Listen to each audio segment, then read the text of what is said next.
Dear Hongik parents, sometimes we receive thoughtful questions from parents like, how can parents help my child become more self-directed, independent, and confident? These are excellent questions, ones we ask ourselves daily as instructors, and ones we believe are best answered through a shared understanding between home and dojang. So in today's school letter, I'd like to share some reflections and practical insights on how we nurture self-direction in students through our everyday teaching practices in the Hongik Taekwondo Center. Question: how can we raise children who have high self-esteem, independence, and self-direction? The ultimate goal of parenting is surprisingly simple: fostering a child's independence and self-reliance. Within this broader picture of parenting, self-direction is also part of the tapestry. So what exactly is self-direction? When people think of self-direction, they usually imagine things like a child who studies without being told, a child who handles their own tasks, a child who isn't lazy and acts of their own accord, a child who sets plans and follows them without reminders. These descriptions are all valid to some extent, but they tend to focus on the outward results rather than the inner structure and developmental process of self-direction. So what does self-direction look like when we focus on that inner structure?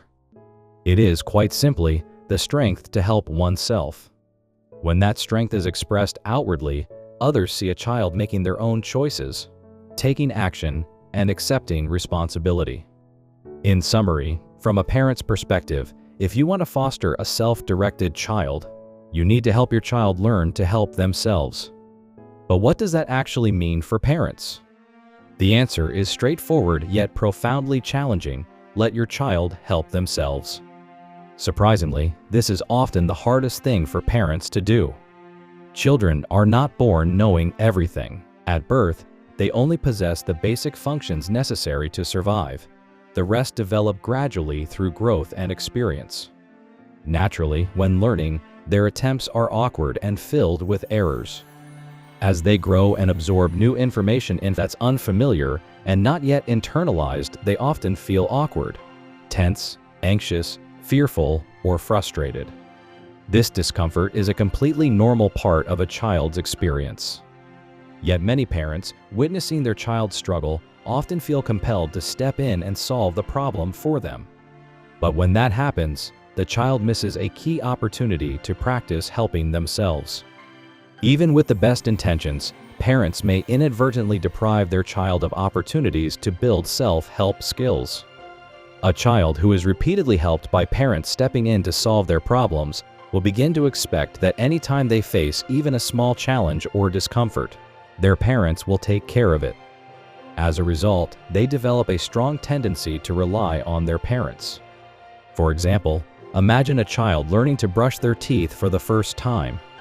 They try to do it themselves, holding the toothbrush in a clumsy way and brushing only the outer surfaces a few times. To a parent, it evidently looks insufficient. The natural instinct is, it'd be easier if I just did it myself. Yet this moment is critical. If a parent brushes the child's teeth instead, they solve the problem immediately, but over time, they also rob the child of a chance to grow. Allow the child to try, and respect the process just as we ourselves learned through trial and error when we were young. That is what true help looks like.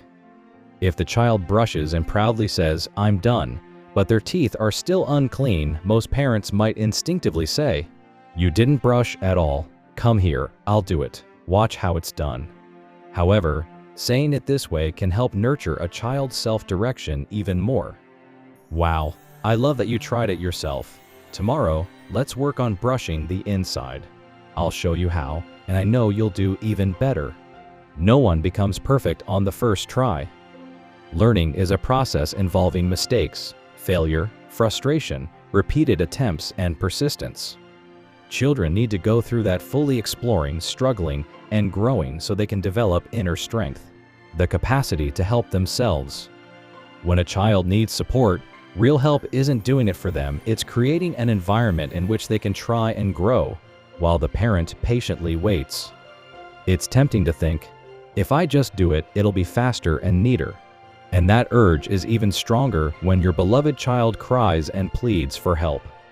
Doing it for them is easy, but waiting patiently while your child builds their own strength is much harder.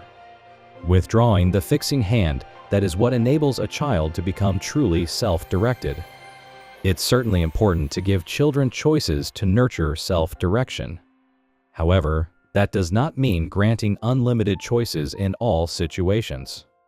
Particularly where safety or harm is concerned, choice isn't always something we can freely offer. If a situation could harm the child or put others in danger, even if the child cries or throws a tantrum, parents must firmly withhold that choice. In such cases, what children need is not freedom, but steady boundaries and rules set by a calm, consistent adult. And paradoxically, children often feel more psychologically secure when there are clear and firm rules in place. For instance, letting a child choose their clothes for school can be an excellent learning opportunity even if they pick something ill-suited for the weather. But if taking too long causes them to risk being late, that's a different matter. In that case, parents must set a clear time limit and boundary. Parents could say, "All right, we're behind schedule today, so I'll pick your clothes. But after school, you can choose your outfit for tomorrow." The child may still cry or complain, which is understandable. In that situation, you might respond, "I know you're upset that I didn't do what you wanted. It's okay to cry until you feel better. But right now, we still have to go." Through these repeated gentle but firm interactions, children learn that some things are theirs to choose and some are not. They also internalize the principle that hurting others or putting themselves in danger is never acceptable, even if their feelings are intense. At Hongik Taekwondo, we apply these principles in our classes. We patiently wait for each child, encourage exploration, provide clear explanations to help understanding, and guide them to handle even small tasks on their own. Yet, if a child understands what needs to be done but refuses out of laziness or disrupts others, we set a firm boundary. We teach that their actions affect others and that some behaviors are simply not acceptable. From this standpoint, it's also essential to remember that too much frustration without any sense of achievement can be harmful. However, for a child who already has some capacity to help themselves, experiencing appropriate levels of challenge or failure can be educational. Why?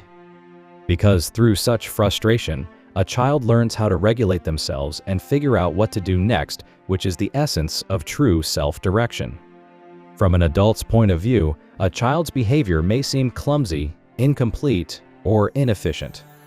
But in nearly all cases, children are doing their best within the limits of what they know and can do.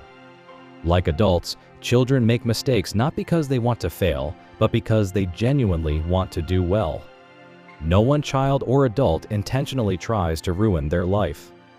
At Hongik Taekwondo, we believe every child has the potential to become someone who can help themselves, help others, and help the world. Our goal is to cultivate Hongik leaders, self-directed individuals with compassion, strength, and responsibility, and guide them toward that vision. Thank you for trusting us with your child's growth. At Hongik Taekwondo, we help children build self-direction and confidence through practicing kicks and forms. In addition, by learning the Hongik philosophy widely benefiting humanity, they are guided to reflect on and internalize the kind of life they wish to lead. We're grateful to walk this path of growth and learning together with your family. Thank you.